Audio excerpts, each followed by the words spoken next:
Assalamualaikum dan salam sejahtera. Pernahkah anda mendengar tentang penyakit kusta?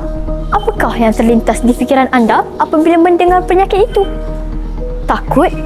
Jijik? Atau mungkin anda membayangkan seseorang yang perlu dijauhkan daripada masyarakat? Hakikatnya, itulah gambaran yang sering wujud dalam pemikiran masyarakat sejak dahulu lagi.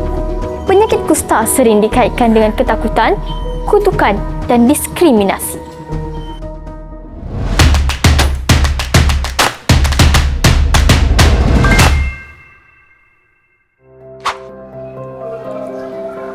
Kusta ataupun nama saintifiknya Hansen disease merupakan penyakit yang disebabkan oleh bakteria Mycobacterium leprae, yang mana penyakit ini menyerang kulit dan saraf periferi. Antara tanda awal penyakit ini adalah kemunculan topok putih atau kemerahan pada kulit, tangan dan kaki, kelemahan otot serta gangguan saraf.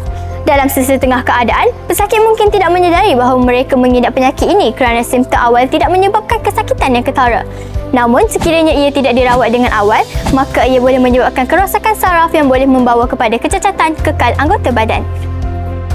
Walau bagaimanapun, ramai di antara kita tidak mengetahui bahawa penyakit kusta ini sebenarnya boleh dirawat dan disembuhkan sepenuhnya melalui rawatan moden yang ada pada hari ini.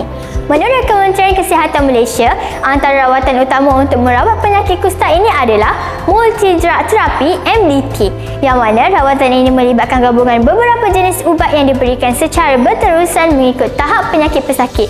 Melalui rawatan ini, penyakit mampu sembuh sepenuhnya dan menjalani kehidupan seperti biasa.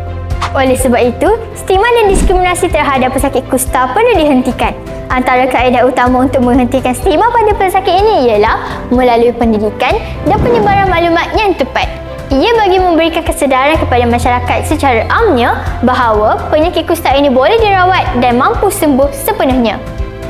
Di samping itu, kempen kesedaran melalui media sosial, media elektronik serta pihak sekolah boleh memainkan peranan penting dalam mendidik masyarakat tentang fakta sebenar penyakit ini. Tidak lupa juga, peranan ahli keluarga dan juga komuniti amat penting dalam membantu pesakit menjalani kehidupan yang lebih baik.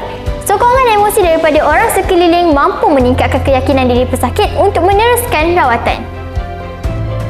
Oleh itu, marilah kita bersama-sama mengubah persepsi dan membuka mata terhadap realiti sebenar tentang penyakit kusta ini. Gunakan ilmu yang ada sebagai kekuatan dalam memberi sokongan moral, menyebarkan kesedaran dan menggunakan empati sebagai jambatan untuk membina masyarakat yang lebih prihatin. Ingat, setiap insan berhak dihormati tanpa mengira penyakit yang mereka hadapi.